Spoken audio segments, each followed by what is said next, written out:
वाकई में किसी ने सच ही कहा है, किसी भी स्त्री को समझ पाना देवताओं के बस में भी नहीं है। एक स्त्री जब कुछ ठान लेती है तो वो उसे करके ही दम लेती है। तो चलिए आज सुनते हैं एक ऐसी ही कहानी, मुंशी प्रेमचंद जी की लिखी कहानी त्रिया चरित्र। सेठ लगनदास जी के जीवन की बगिया फलहीन थी। कोई ऐसा मानवीय, आध्यात्मिक या चिकित्सात्मक प्रयत्न न था जो उन्होंने न किया हो।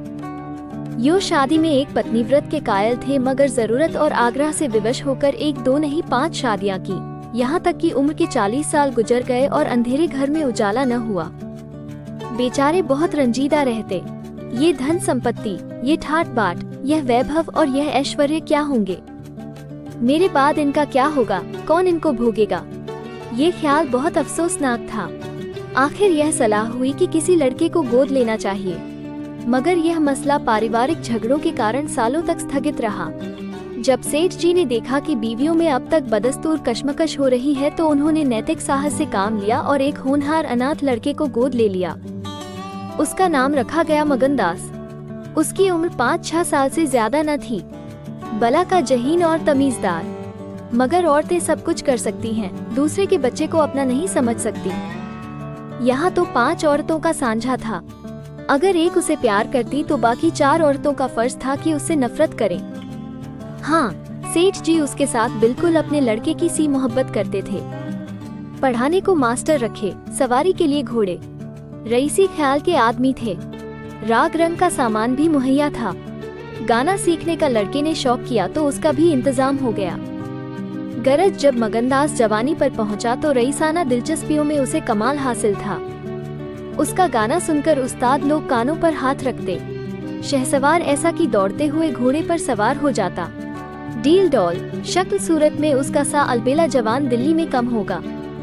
शादी का मसला पेश हुआ। नागपुर के करोड़पति सेठ मक्खनलाल बहुत लहराए हुए थे। उनकी लड़की से शादी हो गई। धूमधाम का जिक्र किया जाए तो किस्सा वियोग की रात से भी लंबा हो जाए। मक्खनलाल का उसी शादी में दीवाला निकल गया। इस वक्त मगनदास से ज्यादा ईर्ष्या के योग्य आदमी और कौन होगा?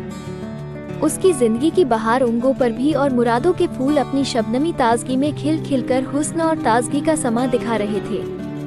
मगर तकदीर की देवी कुछ और ही सामान कर रही थी। वो सैर सपाटे के इरादे से जापान गया हुआ था कि दिल्ली से खबर आई कि ईश्वर ने तुम्हें एक भाई दिया है। मुझे इतनी खुशी है कि ज्यादा अरसे तक जिंदा न रह सकूं। तुम बहुत जल्द लौट आओ। मगनदास के हाथ से तार का कागज छूट गया और सर में ऐसा चक्कर आया कि जैसे किसी ऊंचाई से गिर पड़ा है। मगनदास का किताबी ज्ञान बहुत कम था, मगर स्वभाव की सज्जनता से वो खाली हाथ न था। हाथों की उदारता ने, जो समृद्धि का वरदान है, हृदय को भी उदार बना दिया था। उसे घटनाओं की इस कायापलट से दुख तो जरूर हुआ, आखिर इंसान ही था, मगर उसने धीरज से काम लिया और एक आशा और भय की मिलीजुली हालत में देश को रवाना हुआ। रात का वक्त था। जब अपने दरवाजे पर पहुंचा तो नाच गाने की महफिल सजी देखी। उसके कदम आगे न बढ़े। वो लौट पड़ा और एक दुकान के चबूतरे पर बैठकर सोचने लगा कि अब क्या करना चाहिए। इतना तो उसे यकीन था कि सेठ जी उसके साथ भी भलमनसी और मोहब्बत से पेश आएंगे, बल्कि शायद अब और भी कृपा करने लगे। सेठानियां अभी अब उसके साथ गैरों का सा बर्ताव न करेंगी। मुमकिन है मझली बहू जो इस बच्चे की खुशनसीब माँ थी, उससे दूर दूर रहे, मगर बाकी 4 सेठानियों की तरफ से सेवा सत्कार में कोई शक नहीं था। उनकी डाह से वो फायदा उठा सकता था। उसके स्वाभिमान ने ये गवारा न किया कि जिस घर में मालिक की हैसियत से रहता था उसी घर में अब एक आश्रित की हैसियत से जिंदगी बसर करे। उसने फैसला कर लिया कि सब यहाँ रहना न मुनासिब है, न मसलहत। मगर जाऊं कहाँ? न कोई ऐसा फन सीखा, न कोई ऐसा इल्म हासिल किया जिससे रोजी कमाने की सूरत पैदा होती। रईसाना दिलचस्पियां उसी वक्त तक कद्र की निगाह से देखी जाती हैं जब तक कि वे रईसों के आभूषण रहें। जीविका बनकर वे सम्मान के पद से गिर जाती है। अपनी रोजी हासिल करना तो उसके लिए कोई ऐसा मुश्किल काम न था। किसी सेठ साहूकार के यहाँ मुनीम बन सकता था, किसी कारखाने की तरफ से एजेंट हो सकता था, मगर उसके कंधे पर एक भारी जुआ रखा हुआ था। उसे क्या करे? एक बड़े सेठ की लड़की जिसने लाड प्यार में परवरिश पाई, उससे ये कंगाली की तकलीफें क्यों कर झेली जाएंगी? क्या मक्खनलाल की लाडली बेटी एक ऐसे आदमी के साथ रहना पसंद करेगी जिसे रात की रोटी का भी ठिकाना नहीं? मगर इस फिक्र में अपनी जान क्यों खपाऊं? मैंने अपनी मर्जी से शादी नहीं की। मैं बराबर इनकार करता रहा। सेठ जी ने जबरदस्ती मेरे पैरों में बेड़ी डाली है। अब वही इसके जिम्मेदार हैं। मुझसे कोई वास्ता नहीं। लेकिन जब उसने दोबारा ठंडे दिल से इस मसले पर गौर किया तो बचाव की कोई सूरत नजर न आई। आखिरकार उसने यह फैसला किया कि पहले नागपुर चलूं, जरा उन महारानी के तौर तरीके को देखूं, बाहर ही बाहर उनके स्वभाव की, मिजाज की जांच करूं। उस वक्त तय करूंगा कि मुझे क्या करके चाहिए। अगर रईसी की बू उनके दिमाग से निकल गई है और मेरे साथ रूखी रोटियां खाना उन्हें मंजूर है तो इससे अच्छा फिर और क्या। लेकिन अगर वो अमीरी ठाट बाट के हाथों बिकी हुई है तो मेरे लिए रास्ता साफ है। फिर मैं हूँ और दुनिया का गम। ऐसी जगह जाऊं जहां किसी परिचित की सूरत सपने में भी न दिखाई दे। गरीबी की जिल्लत नहीं रहती अगर अजनबियों में जिंदगी बसर की जाए। ये जानने पहचानने वालों की कनखियां और कनबत्तियां हैं जो गरीबी को यंत्रणा बना देती हैं। इस तरह दिल में जिंदगी का नक्शा बनाकर मगनदास अपनी मर्दाना हिम्मत के भरोसे पर नागपुर की तरफ चला, उस मल्लाह की तरह जो किश्ती और पाल के बगैर नदी की उमड़ती हुई लहरों में अपने को डाल दे। शाम के वक्त सेठ मक्खनलाल के सुंदर बगीचे में सूरज की पीली किरणें मुरझाए हुए फूलों से गले मिलकर विदा हो रही थी। बाग के बीच में एक पक्का कुआं था और एक मौलसरी का पेड़। कुएं के मुंह पर अंधेरे की नीली सी नकाब थी, पेड़ के सिर पर रोशनी की सुनहरी चादर। इसी समय एक नौजवान थका मांदा कुएं पर आया और लोटे से पानी भरकर पीने के बाद जगत पर बैठ गया। मालिन ने पूछा, कहाँ जाओगे? मगनदास ने जवाब दिया कि जाना तो था बहुत दूर, मगर यही रात हो गई। यहाँ कहीं ठहरने का ठिकाना मिल जाएगा? मालिन, चले जाओ सेठ जी की धर्मशाला में, बड़े आराम की जगह है। मगनदास, धर्मशाला में तो मुझे ठहरने का कभी सहयोग नहीं हुआ। कोई हर्ज न हो तो यहीं पड़ा रहूं। यहाँ कोई रात को रहता है? मालिन, भाई, मैं यहाँ ठहरने को न कहूँगी। ये बाई जी की बैठक है, झरोखे में बैठकर सैर किया करती हैं। कहीं देखभाल ले तो मेरे सिर में एक बाल भी न रहे। मगनदास, बाई जी कौन? मालिक, यही सेठ जी की बेटी इंदिरा बाई। मगनदास, ये गजरे उन्हीं के लिए बना रही हो क्या? मालिन, हाँ, और सेठ जी के यहाँ है ही कौन? फूलों के गहने बहुत पसंद करती है। मगनदास, शौकीन औरत मालूम होती है। मालिन, भाई, यही तो बड़े आदमियों की बातें हैं।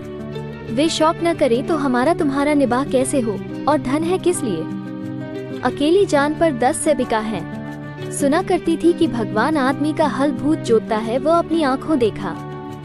आप ही आप पंखा चलने लगे, आप ही आप सारे घर में दिन का सा उजाला हो जाए। तुम झूठ समझते होगे, मगर मैं आंखों देखी बात कहती हूँ। उस गर्व की चेतना के साथ जो किसी नादान आदमी के सामने अपनी जानकारी के बयान करने में होता है, बूढ़ी मालिन अपनी सर्वज्ञता का प्रदर्शन करने लगी। मगनदास ने उकसाया, होगा भाई, बड़े आदमी की बातें निराली होती हैं। लक्ष्मी के बस में सब कुछ है, मगर अकेली जान पर 10 सेबिका? समझ में नहीं आता। मालिन ने बुढ़ापे के चिड़चिड़ेपन से जवाब दिया, तुम्हारी समझ मोटी हो तो कोई क्या करे। कोई पान लगाती है, कोई पंखा झलती है, कोई कपड़े पहनाती है। 2000 रुपए में तो सेजगाड़ी आई थी, चाहो तो मुंह देख लो, उस पर हवा खाने जाती हैं। एक बंगालिन गाना बजाना सिखाती है, मेम पढ़ाने आती है, शास्त्री जी संस्कृत पढ़ाते हैं, कागज पर ऐसी मूरत बनाती हैं कि अब बोली और अब बोली। दिल की रानी है, बेचारी के भाग फूट गए। दिल्ली के सेठ लगनदास के गोद लिए हुए लड़के से ब्याह हुआ था, मगर राम जी की लीला 70 बरस के मुर्दे को लड़का दिया, कौन पतियाएगा। जब से यह सुनावनी आई है तब से बहुत उदास रहती हैं। एक दिन रोती थी, मेरे सामने की बात है। बाप ने देख लिया, समझाने लगे, लड़की को बहुत चाहते हैं। सुनती हूँ दामाद को यहीं बुलाकर रखेंगे।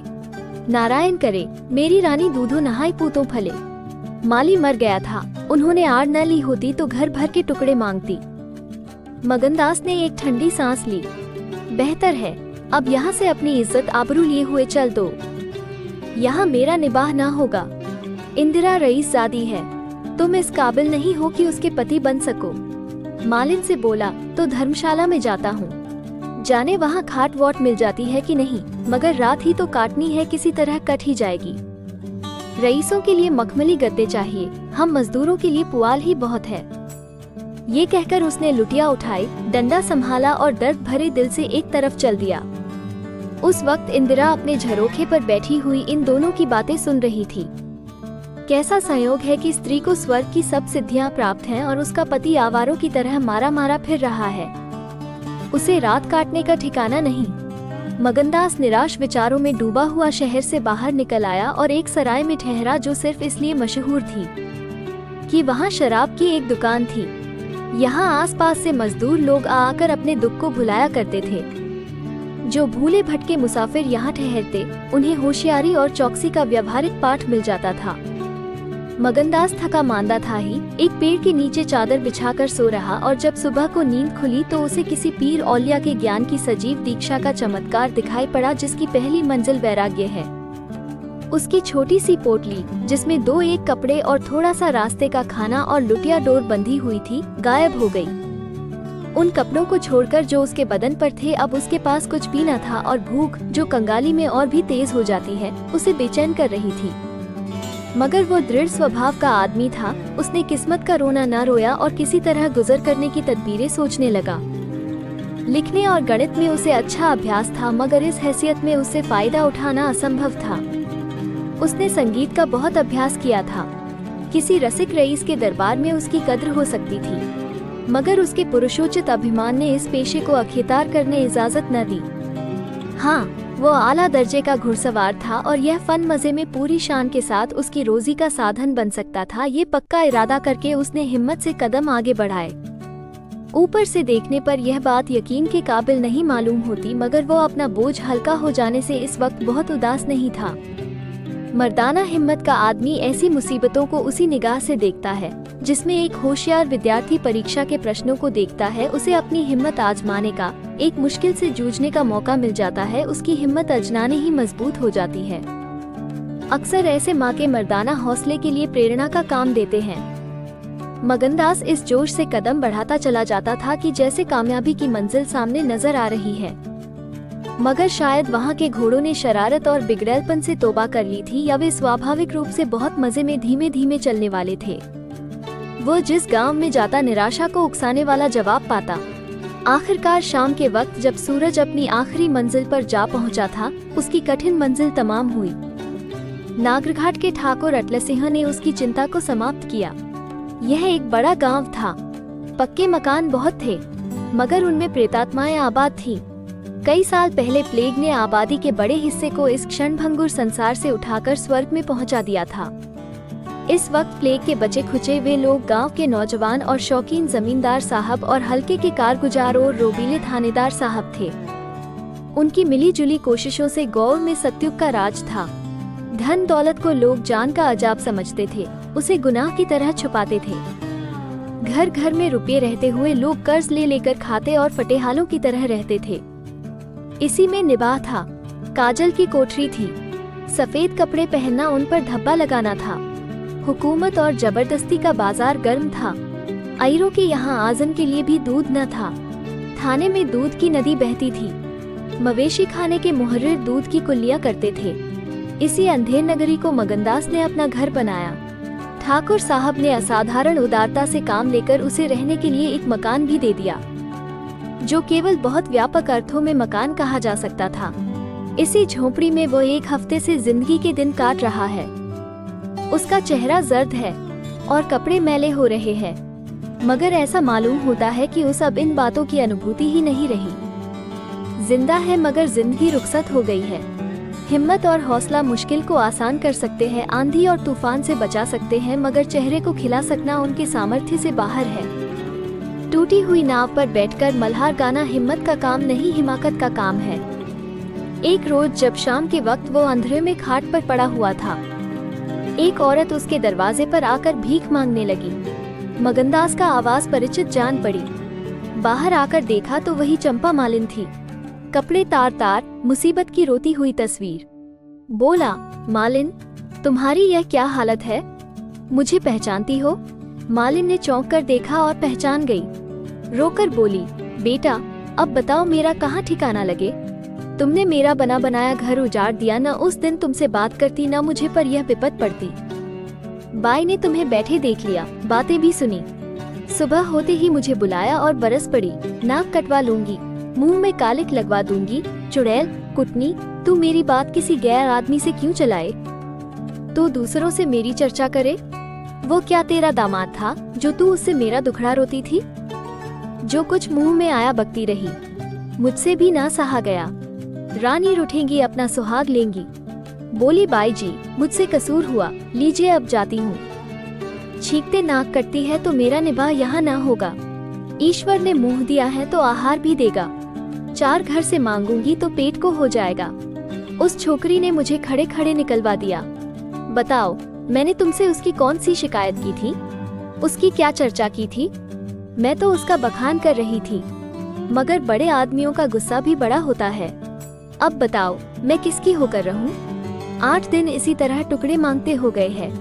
एक भतीजी उन्हीं के यहाँ में नौकर थी, उसी दिन उसे भी निकाल दिया। तुम्हारी बदौलत जो कभी न किया था वो करना पड़ा।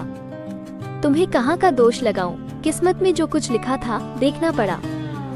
मगनदास सन्नाटे में आ गया। आह, मिजाज का ये हाल है, ये घमंड, ये शान। मालिन का इत्मीनान दिलाया। उसके पास अगर दौलत होती तो उसे मालामाल कर देता। सेठ मक्खनलाल की बेटी को भी मालूम हो जाता कि रोजी की कुंजी उसी के हाथ में नहीं है। बोला, तुम फिक्र न करो, मेरे घर में आराम से रहो, अकेले मेरा जी भी नहीं लगता। सच कहो तो मुझे तुम्हारी तरह एक औरत की तलाश थी। अच्छा हुआ तुम आ गई। मालिन ने आंचल फैलाकर असीम आशीर्वाद दिया। बेटा, तुम जुग जुग जियो, बड़ी उम्र हो। यहाँ कोई घर मिले तो मुझे दिलवा दो। मैं यहाँ रहूंगी तो मेरी भतीजी कहाँ जाएगी? वो बेचारी शहर में किसके आसरे रहेगी? मगनलाल के खून में जोश आया, उसके स्वाभिमान को चोट लगी। उन पर यह आफत मेरी लाई हुई है। उनकी इस आवारागर्दी का जिम्मेदार मैं हूँ। बोला, कोई हर्ज न हो तो उसे भी यहीं ले आओ। मैं दिन को यहाँ बहुत कम रहता हूँ, रात को बाहर चारपाई डालकर पढ़ रहा करूँगा। मेरी वजह से तुम लोगों को कोई तकलीफ न होगी। यहाँ दूसरा मकान मिलना मुश्किल है, यही झोपड़ा बड़ी मुश्किलों से मिला है। यह अंधेर नगरी है, जब तुम्हारा सुबीता कहीं लग जाए तो चली जाना। मगनदास को क्या मालूम था कि हजरते इश्क उसकी जबान पर बैठे हुए उससे यह बात कहला रहे हैं। क्या ये ठीक है कि इश्क पहले माशूक के दिल में पैदा होता है? नागपुर इस गांव से 20 मील की दूरी पर था। चंपा उसी दिन चली गई और तीसरे दिन रंभा के साथ लौट आई। यह उसकी भतीजी का नाम था। उसके आने से झोंपड़े में जान सी पड़ गई। मगनदास के दिमाग में मालिन की लड़की की जो तस्वीर थी उसका रंभा से कोई मेल न था। वो सौंदर्य नाम की चीज का अनुभवी जौहरी था, मगर ऐसी सूरत जिस पर जवानी की ऐसी मस्ती और दिल का चैन छीन लेने वाला ऐसा आकर्षण हो, उसने पहले कभी नहीं देखा था। उसकी जवानी का चांद अपनी सुनहरी और गंभीर शान के साथ चमक रहा था। सुबह का वक्त था। मगनदास दरवाजे पर पड़ा ठंडी ठंडी हवा का मजा उठा रहा था। रंभा सिर पर घड़ा रखे पानी भरने को निकली। मगनदास ने उसे देखा और एक लंबी सांस खींचकर उठ बैठा। चेहरा मोहरा बहुत ही मोहक, ताजे फूल की तरह खिला हुआ चेहरा, आंखों में गंभीर सरलता। मगनदास को उसने भी देखा। चेहरे पर लाज की लाली दौड़ गई। प्रेम ने पहला वार किया। मगनदास सोचने लगा, क्या तकदीर यहाँ कोई और गुल खिलाने वाली है? क्या दिल मुझे यहाँ भी चैन न लेने देगा? रंभा, तू यहाँ नाहक आई।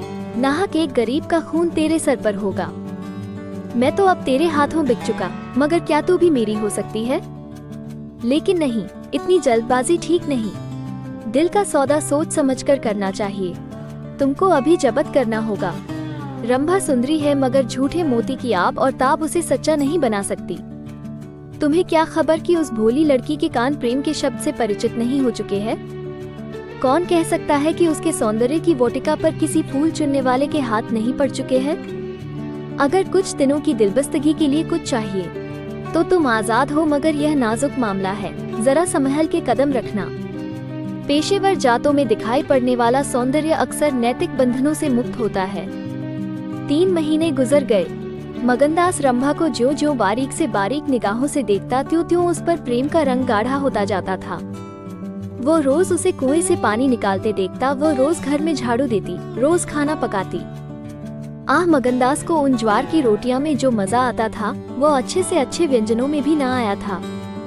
उसे अपनी कोठरी हमेशा साफ सुथरी मिलती। न जाने कौन उसका बिस्तर बिछा देता। क्या ये रंभा की कृपा थी? उसकी निगाहें शर्मीली थी, उसने उसे कभी अपनी तरफ चचों आंखों से ताकते नहीं देखा। आवाज कैसी मीठी, उसकी हंसी की आवाज कभी उसके कान में नहीं आई। अगर मगनदास उसके प्रेम में मतवाला हो रहा था तो कोई ताज्जुब की बात नहीं थी। उसकी भूखी निगाहें बेचैनी और लालसा में डूबी हुई हमेशा रंभा को ढूंढा करती। वो जब किसी गांव को जाता तो मीलों तक उसकी जिद्दी और बेताब आंखें मुड़ मुड़कर झोंपड़े के दरवाजे की तरफ आती। उसकी ख्याति आसपास फैल गई थी, मगर उसके स्वभाव की सरलता और उदार हृदयता से अक्सर लोग अनुचित लाभ उठाते थे। इंसाफ पसंद लोग तो स्वागत सत्कार से काम निकाल लेते और जो लोग ज्यादा समझदार थे वे लगातार तकाजों का इंतजार करते। चूंकि मगनदास इस फन को बिल्कुल नहीं जानता था, बावजूद दिन रात की दौड़ धूप की गरीबी से उसका गला न छूटता। जब वह रंभा को चक्की पीसते हुए देखता तो गेहूं के साथ उसका दिल भी पिस जाता था। वो कुएं से पानी निकालती तो उसका कलेजा निकल आता। जब वह पड़ोस की औरतों के कपड़े सीती तो कपड़ों के साथ मगनदास का दिल छिद जाता। मगर कुछ बस था ना काबू। मगनदास की हृदय भेदी दृष्टि को इसमें तो कोई संदेह नहीं था कि उसके प्रेम का आकर्षण बिल्कुल बेअसर नहीं है, वरना रंभा की उन वफा से भरी हुई खातिरदारियों की तुक वो कैसे बिठाता। वफा ही वो जादू है, रूप के गर्व का सिर नीचा कर सकता है। मगर प्रेमिका के दिल में बैठने का मादा उसमें बहुत कम था। कोई दूसरा मंचला प्रेमी अब तक अपने वशीकरण में कामयाब हो चुका होता, लेकिन मगनदास ने दिल आशिक का पाया था और जबान माशूक की। एक रोज शाम के वक्त चंपा किसी काम से बाजार गई हुई थी और मगनदास हमेशा की तरह चारपाई पर पड़ा सपने देख रहा था। रंभा अद्भुत छटा के साथ आकर उसके सामने खड़ी हो गई। उसका भोला चेहरा कमल की तरह खिला हुआ था और आंखों से सहानुभूति का भाव झलक रहा था। मगनदास ने उसकी तरफ पहले आश्चर्य और फिर प्रेम की निगाहों से देखा और दिल पर जोर डालकर बोला, आओ रंभा, तुम्हें देखने को बहुत दिन से आंखें तरस रही थी। रंभा ने भोलेपन से कहा, मैं यहाँ ना आती तो तुम मुझसे कभी न बोलते। मगनदास का हौसला बढ़ा, बोला, बिना मर्जी पाए तो कुत्ता भी नहीं आता। रंभा मुस्कुराई, कली खिल गई, मैं तो आप ही चली आई। मगनदास का कलेजा उछल पड़ा। उसने हिम्मत करके रंभा का हाथ पकड़ लिया और भावावेश से कांपती हुई आवाज में बोला, नहीं रंभा, ऐसा नहीं है। यह मेरी महीनों की तपस्या का फल है। मगनदास ने बेताब होकर उसे गले से लगा लिया। जब वह चलने लगी तो अपने प्रेमी की ओर प्रेम भरी दृष्टि से देखकर बोली, अब ये प्रीत हमको निभानी होगी। पौ फटने के वक्त जब सूर्य देवता के आगमन की तैयारियां हो रही थी, मगनदास की आंखें खुली रंभा आटा पीस रही थी।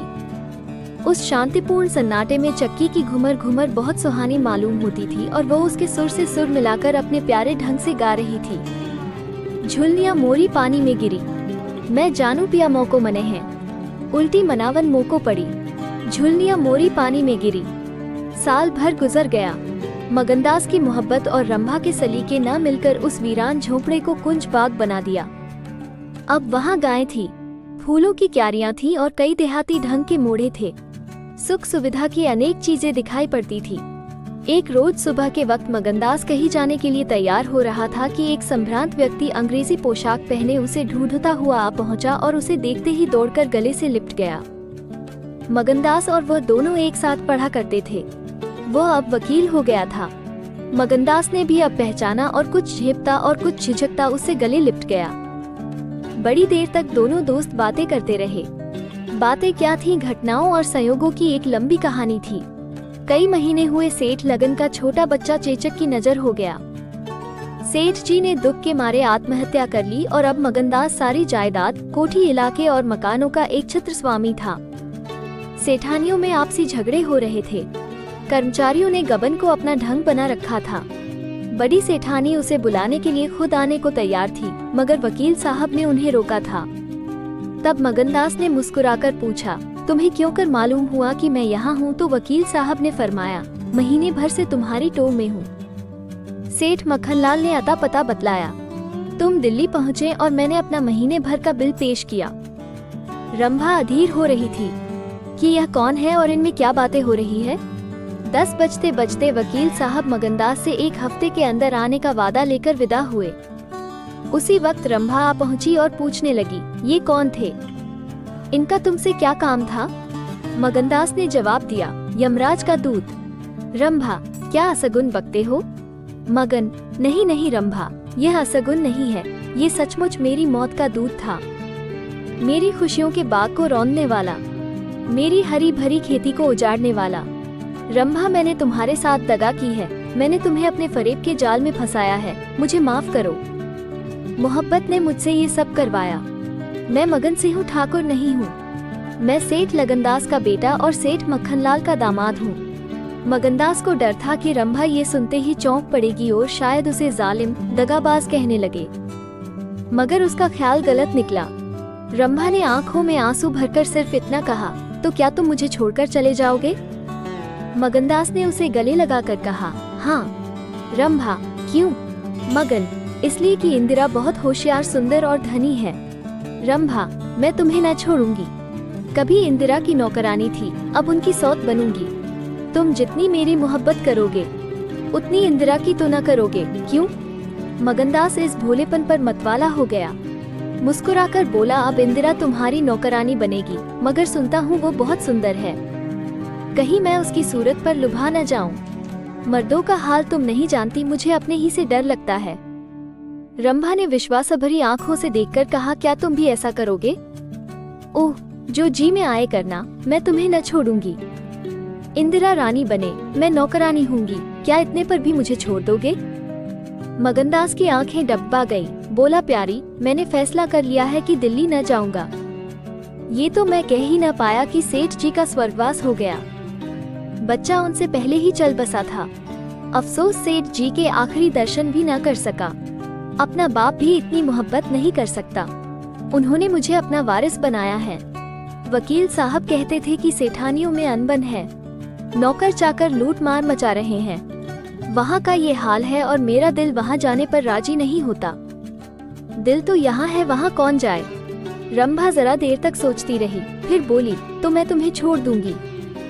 इतने दिन तुम्हारे साथ रही, जिंदगी का सुख लूटा, अब जब तक जीऊंगी इस सुख का ध्यान करती रहूंगी। मगर तुम मुझे भूल तो न जाओगे? साल में एक बार देख लिया करना, इसी झोपड़े में आकर। मगनदास ने बहुत रोका मगर आंसू न रुक सके। बोला, रंभा, ऐसी बातें न करो, कलेजा बैठा जाता है। मैं तुम्हें छोड़ नहीं सकता, इसलिए नहीं कि तुम्हारे ऊपर कोई एहसान है, तुम्हारी खातिर नहीं, अपनी खातिर। वो शांति, वो प्रेम, वो आनंद जो मुझे यहाँ मिलता है और कहीं नहीं मिल सकता। खुशी के साथ जिंदगी बसर हो, यही मनुष्य के जीवन का लक्ष्य है। मुझे ईश्वर ने ये खुशी यहाँ दे रखी है, तो मैं उसे क्यों छोड़ूं? धन दौलत को मेरा सलाम है, मुझे उसकी हवस नहीं है। रंभा फिर गंभीर स्वर में बोली, मैं तुम्हारे पाँव की बेड़ी न बनूंगी। चाहे तुम अभी मुझे न छोड़ो, लेकिन थोड़े दिनों में तुम्हारी यह मोहब्बत न रहेगी। मगनदास को कोड़ा लगा, जोश से बोला, तुम्हारे सिवा इस दिल में अब कोई और जगह नहीं पा सकता। रात ज्यादा हो गई थी, अष्टमी का चांद सोने जा चुका था। दोपहर के कमल की तरह साफ आसमान में सितारे खिले हुए थे। किसी खेत के रखवाले की बांसुरी की आवाज, जिसे दूरी ने तासीर, सन्नाटे न सुरीलापन और अंधेरे ने आत्मिकता का आकर्षण दे दिया था, कानों में आ जा रही थी कि जैसे कोई पवित्र आत्मा नदी के किनारे बैठी हुई पानी की लहरों से या दूसरे किनारे के खामोश और अपनी तरफ खींचने वाले पेड़ों से अपनी जिंदगी की गम की कहानी सुना रही है। मगनदास सो गया मगर रंभा की आंखों में नींद न आई। सुबह हुई तो मगनदास उठा और रंभा को पुकारने लगा, मगर रंभा रात ही को अपनी चाची के साथ वहां से कहीं चली गई थी। मगनदास को उस मकान के दरो दीवार पर एक मनहूसियत सी छाई हुई मालूम हुई कि जैसे घर की जान निकल गई हो। वो घबराकर उस कोठरी में गया जहां रंभा रोज चक्की पीसती थी, मगर अफसोस आज चक्की एकदम निश्चल थी। फिर वो कुएं की तरह दौड़ा गया, लेकिन ऐसा मालूम हुआ कि कुएं ने उसे निगल जाने के लिए अपना मुंह खोल दिया है। तब वो बच्चों की तरह चीख उठा। वो रोता हुआ फिर उसी झोपड़ी में आया जहां कल रात तक प्रेम का वास था, मगर उस वक्त वो शोक का घर बनी हुई थी। जब जरा आंसू थमे तो उसने घर में चारों तरफ निगाह दौड़ाई। रंभा की साड़ी अग्नि पर पड़ी हुई थी। एक पिटारी में वो कंगन रखा हुआ था जो मगनदास ने उसे दिया था। बर्तन सब रखे हुए थे, साफ और सुधरे। मगनदास सोचने लगा, रंभा, तूने रात को कहा था मैं तुम्हें छोड़ दूंगी। क्या तूने वो बात दिल से कही थी? मैंने तो समझा था तू दिल्लगी कर रही है। नहीं तो तुझे कलेजे में छिपा लेता। मैं तो तेरे लिए सब कुछ छोड़े बैठा था। तेरा प्रेम मेरे लिए सब कुछ था। आह, मैं यूं बेचैन हूँ। क्या तू बेचैन नहीं है? हाय, तू रो रही है। मुझे यकीन है कि तू अब भी लौट आएगी। फिर सजीव कल्पनाओं का एक जमघट उसके सामने आया। वे नाजुक अदाएं, वे मतवाली आंखें, वे भोली भाली बातें, वे अपने को भूली हुई सी मेहरबानियाँ, वह जीवनदायी मुस्कान, वे आशिकों जैसी दिलजोइयाँ, वह प्रेम का नशा, वह हमेशा खिला रहने वाला चेहरा, वह लचक लचक कर कुएं से पानी लाना, वह इंतजार की सूरत, वह मस्ती से भरी हुई बेचैनी। ये सब तस्वीरें उसकी निगाहों के सामने हमरतनाक बेताबी के साथ फिरने लगी। मगनदास ने एक ठंडी सांस ली और आंसुओं और दर्द की उमड़ती हुई नदी को मर्दाना जबत से रोककर उठ खड़ा हुआ। नागपुर जाने का पक्का फैसला हो गया। तकिए के नीचे से संदूक की कुंजी उठाई तो कागज का एक टुकड़ा निकल आया। ये रंभा की लिखी हुई चिट्ठी थी। प्यारे, मैं बहुत रो रही हूँ। मेरे पैर नहीं उठते, मगर मेरा जाना जरूरी है। तुम्हें जगाऊंगी तो तुम जाने न दोगे। आह, कैसे जाऊं? अपने प्यारे पति को कैसे छूऊं? किस्मत मुझसे यह आनंद का घर छुड़वा रही है। मुझे बेवफा न कहना, मैं तुमसे फिर कभी मिलूंगी। मैं जानती हूँ कि तुमने मेरे लिए ये सब कुछ त्याग दिया है, मगर तुम्हारे लिए जिंदगी में बहुत कुछ उम्मीदें हैं। मैं अपनी मोहब्बत की धुन में तुम्हें उन उम्मीदों से क्यों दूर रखूं? अब तुमसे जुदा होती हूँ। मेरी सुध मत भूलना। मैं तुम्हें हमेशा याद रखूंगी। यह आनंद के दिन कभी न भूलेंगे। क्या तुम मुझे भूल सकोगे? तुम्हारी प्यारी रंभा। मगनदास को दिल्ली आए हुए 3 महीने गुजर चुके हैं। इस बीच उसे सबसे बड़ा जो निजी अनुभव हुआ वो ये था कि रोजी की फिक्र और धंधों की बहुतायत से उमड़ती हुई भावनाओं का जोर कम किया जा सकता है। 1.5 साल पहले का बफिक्र नौजवान अब एक समझदार और सूझबूझ रखने वाला आदमी बन गया था। सागर घाट के उन कुछ दिनों से उसे रियाया की इन तकलीफों का निजी ज्ञान हो गया था जो कारिदों और मुख्तारों की सख्तियों की बदौलत उन्हें उठानी पड़ती है। उसने उसे रियासत के इंतजाम में बहुत मदद दी। कर्मचारी दबी जबान से उसकी शिकायत करते थे और अपनी किस्मत और जमाने के उलट फेर को कोसते थे, मगर रियाया खुश थी। हाँ, जब वह सब धंधों से फुर्सत पाता तो एक भोली भाली सूरत वाली लड़की उसके ख्याल के पहलू में आ बैठती और थोड़ी देर के लिए सागर घाट का वो हरा भरा झोपड़ा और उसकी मस्तियां आंखों के सामने आ जाती। सारी बातें एक सुहाने सपने की तरह याद आकर उसके दिल को महसूसने लगती। लेकिन कभी कभी खुद ब खुद उसका ख्याल इंदिरा की तरफ भी जा पहुंचता, जो उसके दिल में रंभा की ही जगह थी, मगर किसी तरह उसमें इंदिरा के लिए भी एक कोना निकल आया था। जिन हालातों और आफतों ने उसे इंदिरा से बेजार कर दिया था वह अब रुखसत हो गई थी। अब उसे इंदिरा से कुछ हमदर्दी हो गई। अगर उसके मिजाज में घमंड है, हुकूमत है, तकल्लुफ है, शान है, तो यह उसका कसूर नहीं। ये रईसजादों की आम कमजोरियां हैं, यही उनकी शिक्षा है। वे बिल्कुल बेबस और मजबूर है। इन बत्ते हुए और संतुलित भावों के साथ जहां वह बेचैनी के साथ रंभा की याद को ताज़ा किया करता था, वहां इंदिरा का स्वागत करने और उसे अपने दिल में जगह देने के लिए तैयार था। वो दिन दूर नहीं था जब उसे उस आजमाइश का सामना करना पड़ेगा। उसके कई आत्मीय अमीराना शान शौकत के साथ इंदिरा को विदा कराने के लिए नागपुर गए हुए थे। मगनदास की तबीयत आज तरह तरह के भावों के कारण, जिनमें प्रतीक्षा और मिलन की उत्कंठा विशेष थी, उचाट सी हो रही थी। जब कोई नौकर आता तो वो समहल बैठता कि शायद इंदिरा आ पहुंची। आखिर शाम के वक्त जब दिन और रात गले मिले रहे थे, जनान खाने में जोर शोर से गाने की आवाजों ने बहू के पहुंचने की सूचना दी। सुहाग की सुहानी रात थी। 10 बज गए थे। खुले हुए हवादार सहन में चांदनी छिटकी हुई थी, वो चांदनी जिसमें नशा है, आरजू है और खिंचाव है। गमलों में खिले हुए गुलाब और चंपा के फूल चांद की सुनहरी रोशनी में ज्यादा गंभीर और खामोश नजर आते थे। मगनदास इंदिरा से मिलने के लिए चला। उसके दिल से लालसाएं जरूर थी, मगर एक पीड़ा भी थी। दर्शन की उत्कंठा थी, मगर प्यास से खाली। मोहब्बत नहीं, प्राणों का खिंचाव था जो उसे खींचे ले जाता था। उसके दिल में बैठी हुई रंभा शायद बार बार बाहर निकलने की कोशिश कर रही थी, इसीलिए दिल में धड़कन हो रही थी। वो सोने के कमरे के दरवाजे पर पहुंचा। रेशमी पर्दा पड़ा हुआ था। उसने पर्दा उठा दिया। अंदर एक औरत सफेद साड़ी पहने खड़ी थी। हाथ में चंद खूबसूरत चूड़ियों के सिवा उसके बदन पर एक जेवर भी न था। जो ही पर्दा उठा और मगनदास ने अंदर कदम रखा, वो मुस्कुराती हुई उसकी तरफ बढ़ी। मगनदास ने उसे देखा और चकित होकर बोला, रंभा, और दोनों प्रेमावेश से लिपट गए। दिल में बैठी हुई रंभा बाहर निकल आई थी। साल भर गुजरने के बाद एक दिन इंदिरा ने अपने पति से कहा, क्या रंभा को बिल्कुल भूल गए? कैसे बेवफा हो, कुछ याद है उसने चलते वक्त तुमसे क्या विनती की थी? मगनदास ने कहा, खूब याद है, वो आवाज भी कानों में गूंज रही है। मैं रंभा को भोली भाली लड़की समझता था, यह नहीं जानता था कि यह त्रिया चरित्र का जादू है।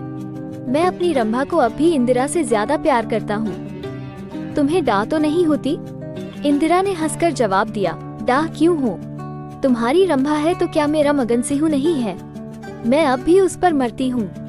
दूसरे दिन दोनों दिल्ली से एक राष्ट्रीय समारोह में शरीक होने का बहाना करके रवाना हो गए और सागर घाट जा पहुँचे। वो झोपड़ा, वो मोहब्बत का मंदिर, वो प्रेम भवन फूलों और हरियाली से लहरा रहा था।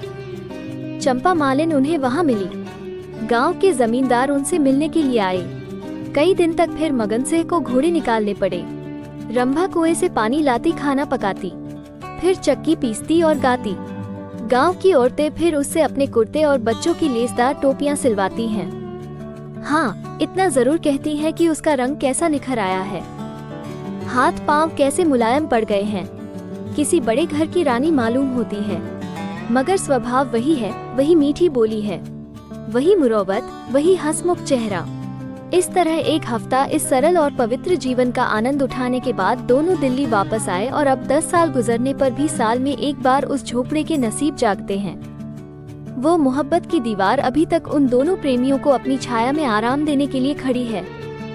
मुझे आशा है कि आप सभी को यह वीडियो पसंद आया होगा।